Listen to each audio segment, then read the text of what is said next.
Inside Kenya show on your Universal TV, where what is trading counts.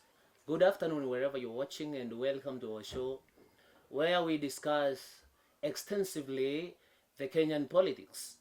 And these are some of the stories we shall be discussing this hour. Mudavadi's earthquake, political bills, amendments, celebrities joining political game for August 2022, and IBC fate. And also we shall sum up with coalition formation. On studio today I have some guests who are going to introduce themselves. They are the best certified journalists and they will introduce themselves. Starting with you, sir. Okay, my name is Mwendwa. Yes, a political analyst. I am munene, a journalist, ready to analyze all the political issues around Kenya. Welcome, and we shall be very ready to receive your comments, to receive your SMS numbers, SMS relay on this issue about the Kenyan politics, and we shall appreciate, as we say, we work together and we work together. Starting with our show, sir, allow me to speak about Mudavadi's earthquake. And before that, we shall have our clip on Mudavadi's earthquake. Let's watch the clip and then we shall analyze it. We shall no longer countenance the company of those who cannot be trusted. No, never again.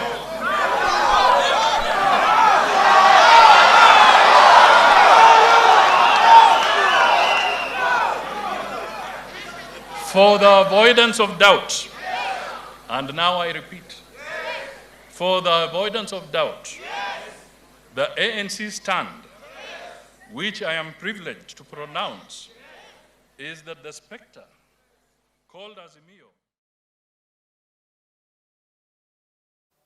Jeff, on this issue of Mudavadi's making his declaration that he wants now to join UDA, having been in One Kenya Alliance, what does it stand really?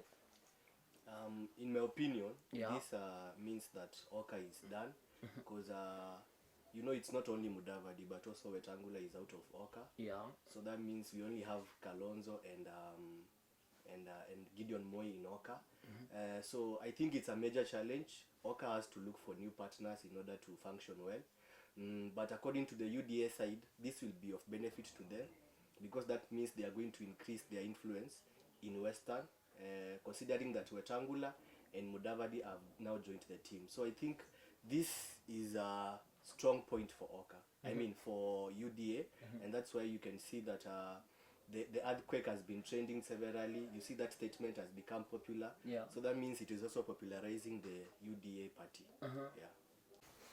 Yeah, Armstrong, we have seen this discussion about Mudavadi's turn to UDA. What do you think it will affect the Azimio la Umoja, Oka, and even his political career? Yeah, what is your stand on this?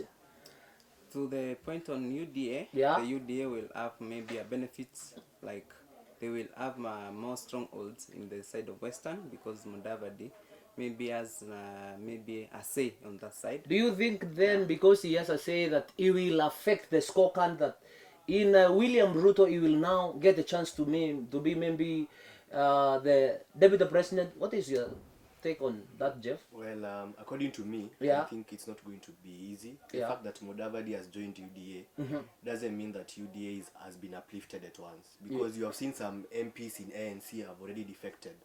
So this is a challenge to Mudavadi to go back to the ground so that he can mobilize more people, so that now he can be of help to UDA. So it's still a challenge to him. It doesn't mean everything is okay. On the same, we have learned that these people from Luya community, maybe that is, as we know, that is the basic area for Mudavadi. They say you have no say, like a fallen soldier. Do you think really that really affect its political career? Like a fallen angel, he has no soldier. Sorry, he has no say to his people. What is your take, Armstrong? I don't think so.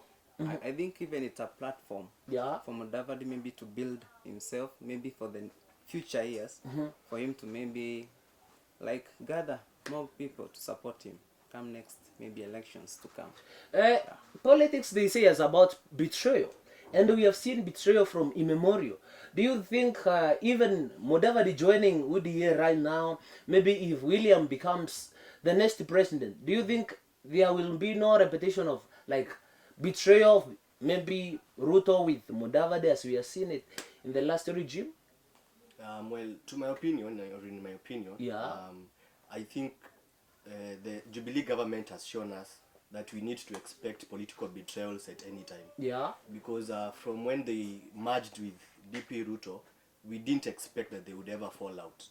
But the fact that they fell out, this means that we should be ready for anything. So it's possible that even if DP Ruto becomes president, he can also betray Mudavadi. You can never predict anything in politics. Do you think Oka's platform now to choose who will present them in the presidential race is affected so much, or what is your take on the same? Yeah, it is affected because they focused on Mudavadi. Yeah. But now Mudavadi giving up. But remind you who we had last week, and Kalonzo say I prefer myself to be the presidential candidate and have Mudavadi as my running mate. So I don't think. What do you think still on the same? Do you think Kalonzo didn't mean really what he was saying? Well, Kalonzo is watermelon. We have heard that a lot, and we cannot be sure. I don't think the Oka principals had agreed on who will be president yet. They looked confused. That's why even on that day that Mudavadi announced he will be the Ruto, they were still confused. So we cannot trust Kalonzo's word. Do you think the summit and like unajua Ruto usually used to incite them saying mnaenda kufanyiwa sijui seminar. So do you think those summits they have been doing around the country were not effective really that to decide who will lead us? I think all I can say, they were like decided Mudavadi is the one to host the flag for the Oka team. But now after all those happens, we can see Kalonzo maybe taking a part or getting out of the meeting. That implies that simply he was like not informed of anything that is going on, meaning that Mudavadi was in charge. He was knowing everything that is going on. Yeah, if we say that, like Mudavadi will miss a chance to be running with this time, and he has been carrying people all the way from 2013 and to now, do you think his political career is not like darkened? Yani ile mwisho wake wa kisiasa unakaribia? Well, in my opinion, Mudavadi is not that influential. Of course, if he was influential, he would have already been a running mate. So even this time around, it's very possible that he could not even be a running mate. So to me, according to me, this is a time for him to just remain politically relevant.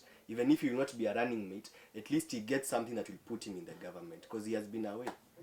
So on this issue, you know, William Ruto, the deputy president for Kenya this time, he has a challenge, and even to other politicians like Azimio Moja, to pick the running mate. Do you think if maybe we say today Ruto appoints Mudavadi or any other man as a running mate away from Mount Kenya, do you think it will affect his scorecard on August 9? Okay, I'll say this, that Deputy William Ruto, Yeah. it will be unwise for him to choose Mudavadi, because actually Mudavadi is just that he is teaming up. It's like cheering up Ruto. So Ruto, it will be very wise for him to choose maybe a deputy from Mount Kenya, because that place maybe has a lot of influence. If he doesn't do that, he will like miss up. You see, Azimio la Moja has like everything in Mount Kenya.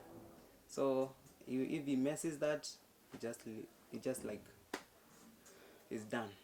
Jeff, do you think as we have been having this narrative that there are two horses for Kenyan politics, that is William Ruto and Raila Odinga, do you think all of these men are spectators and there is no way they can manipulate people and get to the high office? Well, it's a two-horse race between Raila and Ruto. That one we cannot question. There's nobody else who has presented himself and has a lot of influence in Kenya. So, and even if you look at most of what people are talking about, it's just Raila and Ruto. So I don't think anybody else can be able to compete with the two. unless they just form an opposition that may be a little bit bigger or steal some of the votes. But this is a two-horse race between Raila and Ruto. And I want us to turn our narrative now, even after receiving those comments concerning the Mudavadi's political career and what he has decided. I want us to venture something in like celebrities joining politics in this country, where we have seen some they were trying maybe during previous elections. And Jeff, we have seen most of celebrities in Kenya resigning their jobs, maybe in media house, maybe in music industry, and they want to venture in politics. Somebody like Beth Kialo, Jalango, you know. What do you think about celebrities joining politics? Do you think they will match to the game? Well, it's not bad for celebrities to join politics, Yeah. because as long as you feel you have the potential, you can go ahead. But what I can say is that the celebrities need to be very careful. Just because you are popular in social media doesn't mean that you are popular on the ground. For example, in Langata, where Jalango wants to be an MP, the guy is popular on social media, but if you look at the current MP, Nixon Korir, on the ground, he is also popular and he has been working for the people of Langata. So I think the celebrities should not just depend on how popular they are on social media. They also need to go to the ground and mobilize people. Yeah. What is really your view on this? Because Kenyans, we have seen celebrities such as Ferdinand Waitito. We saw him being impeached over last election regime, and even this known man, Bob Sonko of Nairobi.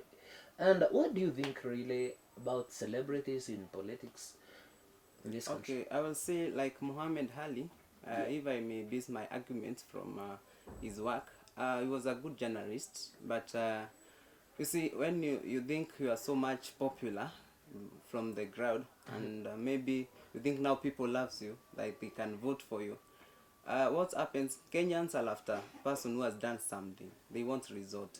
So I believe being a celebrity doesn't qualify you automatically to be maybe a person who can be voted by Kenyans. You need to have Is our country really, as we say, Jeff, that we have grown in democracy, we understand what is our right? That's really, can we say as a Kenyan that we have grown to that standards that we can focus to development or to choose leaders based on their development skills and projects? Well, I can say we are improving, but we haven't grown yet, because as you see, most Kenyans are tribal. They vote for people because of handouts. So I think we have to do to enlighten people. We are not yet there. We still have a long way to go. People are still tribal. They want you to give them money so that they can vote for you. They don't care if you will work for them. So we still have a long way to go. Jeff, you know, Kenya, we say that we are a democratic country. Do you think really we have grown to that standards that we can value leaders in terms of skills, in terms of leadership, integrity, or what can you say on this? Well, I think we have a long way to go. Most people vote according to tribe and according to handouts. If somebody gives you money, you don't care if they will work for you. You just vote them in. And considering that we have voted in leaders who are corrupt, like for example Anne Waiguru, she had the NYS scandal and she was still voted in as a governor. So I think we still don't look at issues. We just depend on if somebody is popular or has money. We don't care if they have a scandal. So we have a long way to go in terms of democracy. Yeah. Armstrong, we have had, even from immemorial, from when we got independence by Jomo Kenyatta, saying that we atrophied ignorance. Do you think Kenya will have a chance really to say we have fought tribalism and then it clashes even in terms of political incitement? I think still Kenyans got the ignorance that we were still to fight. And maybe to maybe touch on the celebrities, I would say that majority of these celebrities are youths, are young people, and they are celebrated much by the youths. And if we are realistic, majority of the youths do not vote. So it means there is no inclusivity? Yeah, there is that gap. So, yeah, that's what I can say. So do you think there is a gap of mobilization to... There is a gap of mobilization. In fact, most of the youths have not registered as voters. I have talked to a number who told me openly they cannot vote, because why do they have to vote? So I think we need to do more voter mobilization. Keep watching, and we shall be right back with more stories concerning even political bills at the IBC.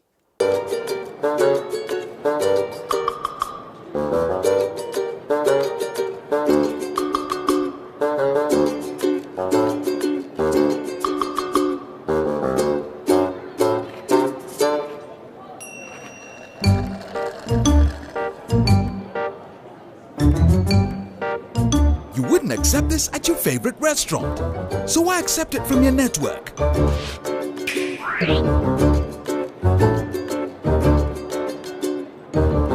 Airtel, the smartphone network.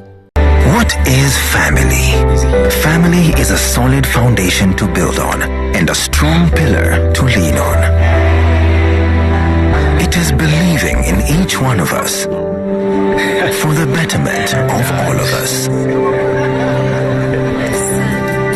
Family is working together today to win together tomorrow.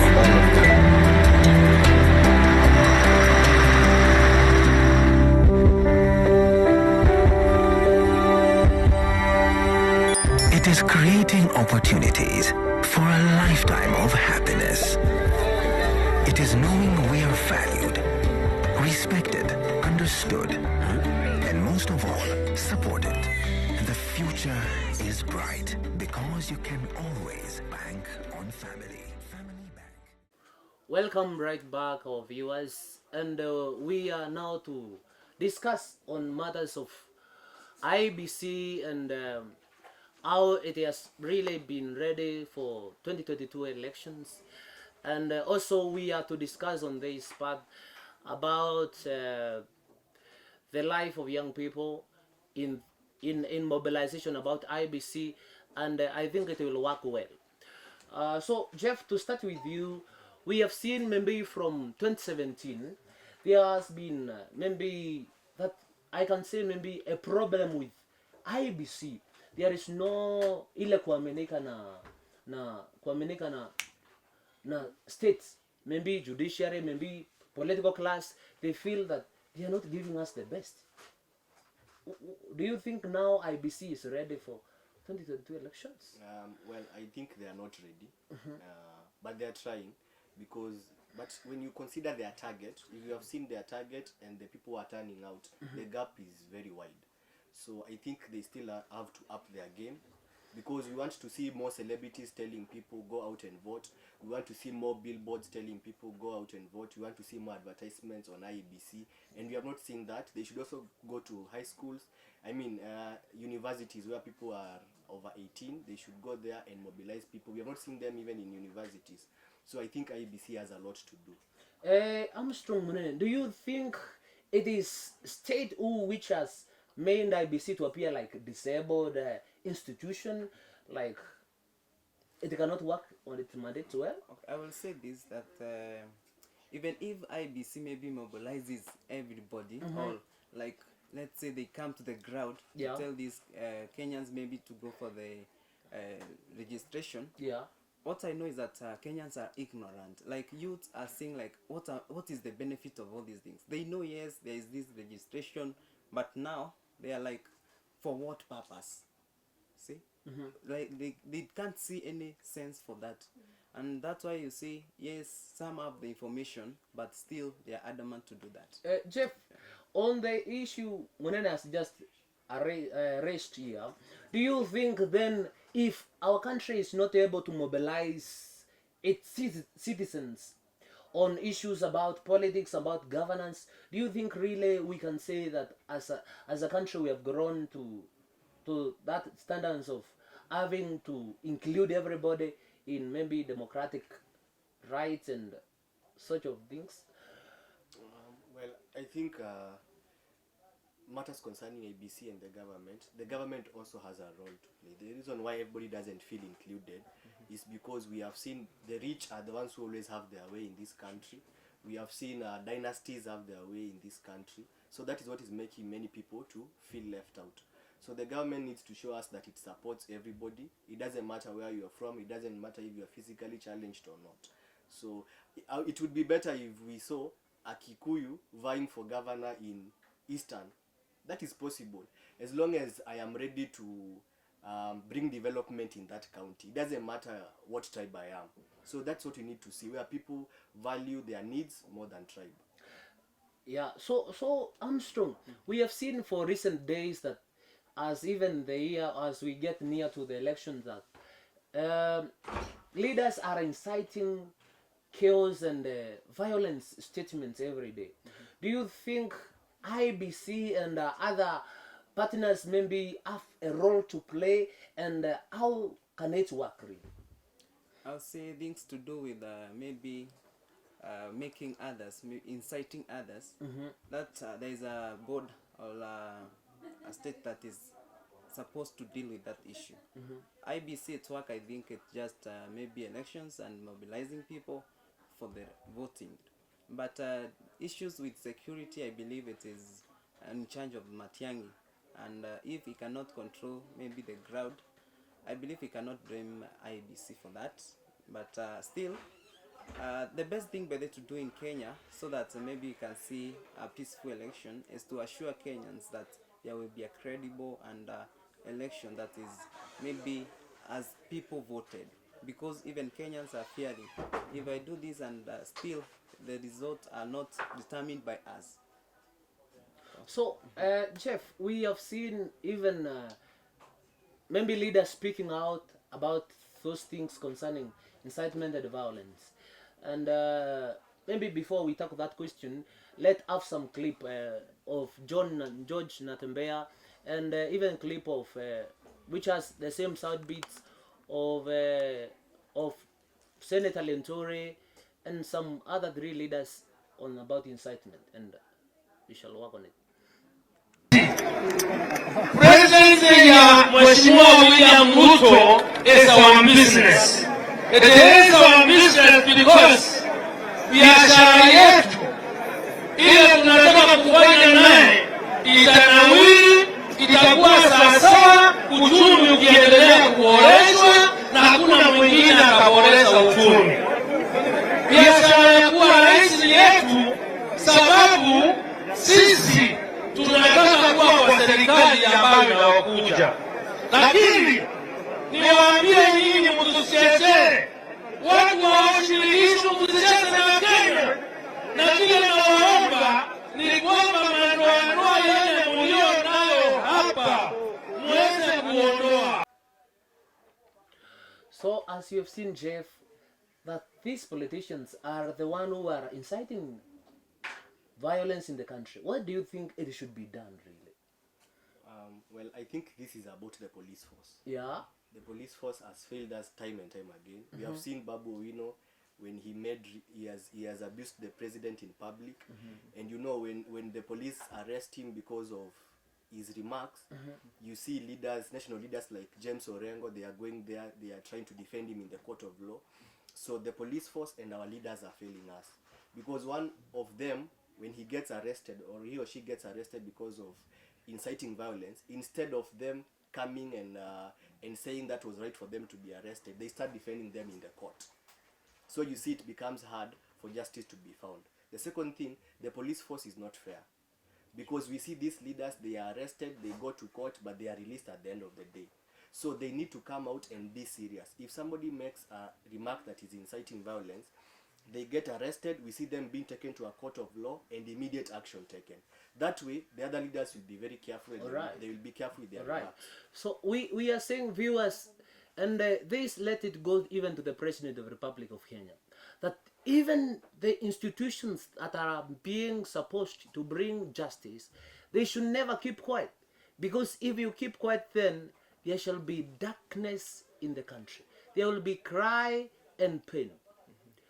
So let Kenyans be patriots to defend each one of us rights.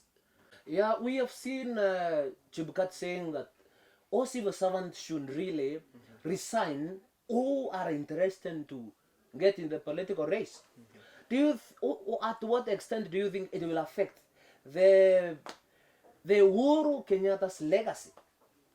It will affect in a very big way, because majority of these ministers or cabinet secretaries who are in charge of various sectors in the government, if they decide that they will now pull down their tools and go maybe for political parties, what will happen is that some of the works that were being done by the Jubilee Party will now stop, or maybe now stop like going on. And maybe if the president has a good strategy, maybe of continuous, maybe working, even if the maybe cabinet secretary resigns, I think it will be a better way of moving forward. But as for now, we can just exaggerate how it will be, because we don't know the plans of the president. Jeff, there are some of critical departments and ministries in this country, like security, like maybe health. Do you think, even if it is personal interest, maybe as a CS to go for political seat, do you think really it should be regulated like that, kwamba yani tunakuachilia unaenda kupiga siasa? Kama hata ni watu sahi tunakumba na janga la corona, Mutai Kagwe gets out, maybe Matiang'i gets out. Do you think really it works in a moral, ethical way in that manner? Well, in my opinion, these ministries are big. Yes. And that means they cannot be compared to any individual. Sure. For the Ministry of Health or Interior to function, it cannot be based on Mutai Kagwe or Matiang'i. Yeah. So if these people want to go into politics, we have 6 months. They have been given a deadline. They need to resign. I believe other people who are competent enough can be found. So I don't think this will jeopardize the work of these ministries. The fact that Matiang'i has come out, you see, like for Rift Valley, Natembeya resigned, yes, but they got another commissioner for Rift Valley who was transferred from, I think, Eastern. So it doesn't matter if they are going to come out or not. What matters is there can be other people who are competent enough to replace them. Do you think that there will be easy running of the government? Because many of the CS, we have heard them saying, I'm coming back. Maybe some of the CS, like Peter Munya, like Mutai Kagwe, like Kuruyatan, you want to get to his governorship seat. Do you think really it will not affect, in a way, the government running its affairs, even as we prepare for the elections and other program? Because not only that we have elections, we have other issues like education, other issues like to curb the disasters and such kind of things. What do you think, Armstrong? I would say, like my friend Jeff has said, yes, anywhere there is a change, you must expect maybe some difficulties, because there is transfer of powers and all those things. But it doesn't mean that everything will stop. What will happen, like the years before, we can look at the maybe 2017, when there were such things, what happened? So I believe even if some of the cabinet secretary will decide maybe to go for the seat, the president is able maybe to elect other people who are capable of doing the same work, though it is not easy for them, because it's just taking from where someone else was doing. But I believe the cabinet secretary who are currently working, they have put strategies that maybe can run throughout till August. Maybe whoever will take over. Because Mr. President Uhuru Kenyatta has been blaming maybe deputy president allies of maybe how they started their politics early enough. And during a state of address last year, I think we can have that clip, and then we shall talk on the same.